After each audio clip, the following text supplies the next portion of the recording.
ট্রাকগুলো আমরা লুট করব, আটকায় দিব, নাগরিকদের মধ্যে বন্টন করব। পানি যদি অস্ত্র হিসেবে ব্যবহার করো তাহলে ইলিশ কেন চাও? ইলিশ কেন চাও? এখন বাংলাদেশ রাষ্ট্র হিসেবে উচিত ছিল এই বক্তব্য এবং সেই ফেরাদি হত্যা, স্বর্ণ দাস হত্যা, জয়ন্ত হত্যা, তাদের হত্যার ফাইলগুলো আন্তর্জাতিক আদালতে পৌঁছে দেওয়া, প্রতিবেশী দেশগুলোকে পৌঁছায় দেওয়া, দুবাইয়ে পৌঁছায় দেওয়া, কাতারে পৌঁছায় দেওয়া, ওমানে পৌঁছায় দেওয়া, পার্শ্ববর্তী একটি মুসলিম সংখ্যাগরিষ্ঠ দেশে নাগরিকদেরকে ভারতীয়রা কিভাবে হত্যা করছে, যাতে করে তাদের সেই বিদেশ গমন, ব্যবসা বাণিজ্য সবকিছুতে মুসলিম দেশগুলো অন্তত সতর্ক থাকে এরা কতটা মুসলিম বিদ্বেষী। প্রিয় ভাইয়েরা, আজকে সরকার একটা আছে, সেই সরকারকে আমরা আশা করেছিলাম ভারতের বিরুদ্ধে একটা সরকার। আমরা কি সবাই এটা আশা করি নাই? সবাই আশা করি নাই? শুরুতে এসে ভারতের বিরুদ্ধে গরম গরম বক্তব্য দিয়ে মাঠের দৃষ্টি আকর্ষণ করলো, দৃষ্টি আকর্ষণ করে এখন তারা আবার ভারতের পক্ষে গুণগান গাচ্ছে।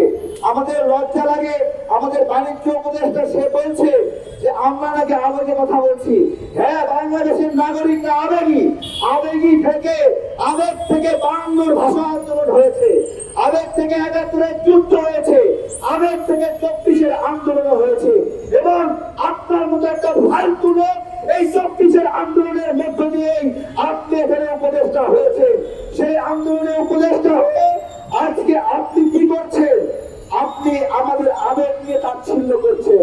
আরে ইয়া আবেগ নিয়ে তাচ্ছিল্য করে টিকতে পারে নাই, তুমি কোন বাণিজ্য উপদেষ্টা তুমি টিকবা? আমি জিজ্ঞাসা করছি, তাও দেশের বিষয়ে নয়, ভারতের বিষয়ে। 2 দিন আগে নাগরিকদেরকে খুন করলো। আমি সকল উপদেষ্টাদেরকে বলতে যাচ্ছি, আমরা বাংলাদেশকে স্বাধীন করেছি একটা সুন্দর সরকার পাওয়ার জন্য। আমাদের একটা প্রত্যাশা ছিল যে এমন একটা সরকার আসবে যেই সরকারে হাসিনার লোক থাকবে না, অথচ আমরা দেখলাম হাসিনার লোক দিয়ে ভরা। আজকে হাসিনা চলে গেলেও কেন এই সরকার ভারতের দাবিদারি করতে থাকে আপনারা বুঝতে পারছেন? বোঝা যাচ্ছে? আমরা স্পষ্ট হয়ে বলছি, ভারতের ইলিশ বানানো চেষ্টাও আপনারা করবেন না। ওই ট্রাকগুলো আমরা লুট করব, আটকায় দিব, নাগরিকদের মধ্যে বন্টন করব, আমরা স্পষ্ট করছি।